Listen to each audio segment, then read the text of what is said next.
So have you ever felt like you're standing somewhere and just screaming and nobody can hear what you're trying to say? Well, pretty much anyone trying to find media feels that way. Let's face it, the media is very limited. They have so many stories that they have to cover and so few people to actually cover it. You have got to make your group not only newsworthy and timely and relevant, but you got to make yourselves big, known, and loud. Okay, did you hear me? Loud. I know that may seem very cheesy, but I just have to prove this point. You have to be heard. Media and public relations is the lifeblood of your group. Without it, no one knows you even exist. How can you expect to save children's lives and help women unless they know that you're there? So let's look at how you can get good media for your group. The first thing that you have to do is you have to establish a reputation of being newsworthy, timely, and respectful. Media hate pushy, arrogant people. Let's face it, a lot of them are pretty arrogant, but they don't like people being arrogant with them. You have got to treat them like royalty anytime they show up to an event. So let's start at the beginning. When you plan an event, the first thing you should do after setting the date is send a media release to all the relevant media in your area. This includes any newspapers, radio stations, news shows, and any campus publications. Then, after that, follow up every week or so until the date of the event. The day before your event, call all of the media people you have invited to your event to see if they plan on sending someone. At your event, set up what is called a press tent, or at least a table where the media can sign in.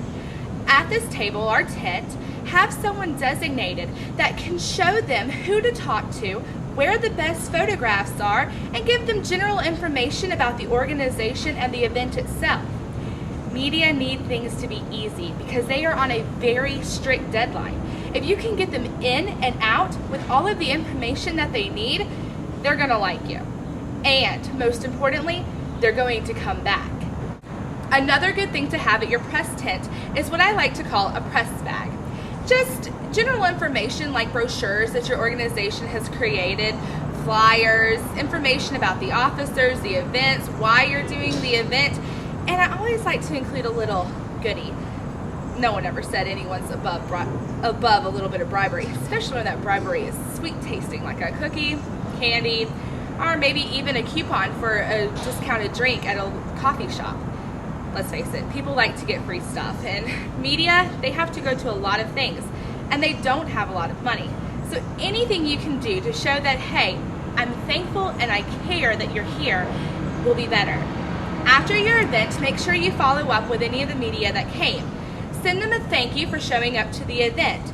And when they run a story, if they run a story on your event, send them another thank you for covering the story and putting it in the paper.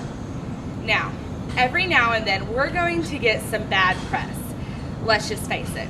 We already know that we're in a world that doesn't necessarily agree with the cause that we're promoting.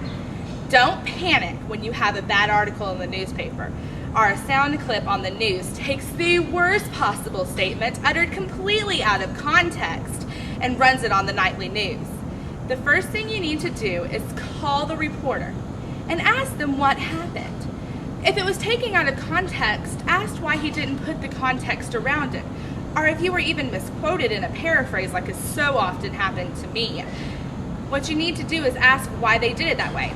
Sometimes they'll just misquote it to push their own agenda. It's sad and it's not as, it doesn't happen as often as most people think, but it does happen. If that's the case, put that reporter on your no more invitation list. We'll talk about that a little bit more later. If it was just a misunderstanding, or sometimes it's even the editor that didn't understand the context of the statement, who then later changed what the reporter wrote, acknowledge the mistake, tell them you understand, and go on. If it was a bad mistake, you can write a letter to the editor, cite the article where you were misquoted, and correct it. If there are a lot of mistakes, only correct the most important, because they only have so much room that they can run your letter in. If it's on a news station, it gets a little bit more complicated because they're not as likely to run a correction on the news. But you can still send in letters noting that you saw the mistake and asking them to put a correction, even if it's just a small little sound bite. Anything will work, and it doesn't hurt to ask. Now, back to your no press invitation list that I was talking about. Your no press invitation list is very important to keep people out of your event that don't agree with you and refuse to give you fair coverage. You can control which media comes to your event. Here's how. First, you need to invite media. Don't just expect that they show up or they don't show up. Actually invite them. When they get there, by having the press tent that we talked about, you can control who actually enters the event. Your event needs to have set boundaries when you organize a space. It gets a little bit harder in public areas where anybody can come, but when you hold events on campus especially, you have to designate the area that you're in. You want your area to be designated for use only for the people that are attending your event.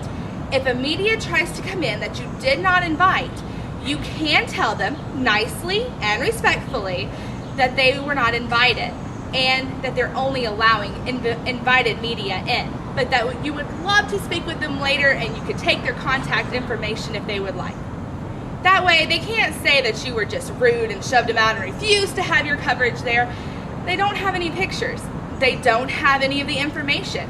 They don't have a story. And you're spared from having a bad journalist give you bad press. These logistics, they're great. And trust me, they've worked. But the one thing that is more important than any other is to build that relationship with the writer. You see, I'm a freelance writer. Sometimes we get overlooked. Everyone thinks of the mainstream. But the more and more writers and photographers that you get to know and that you actually talk to, the better. When they build that relationship with you, they trust you and they trust the information that you're getting them. They are more likely to go to somebody that they trust than somebody they don't. So especially get to know those writers that don't have a relationship with opposition groups. That could be the key that keeps you above them.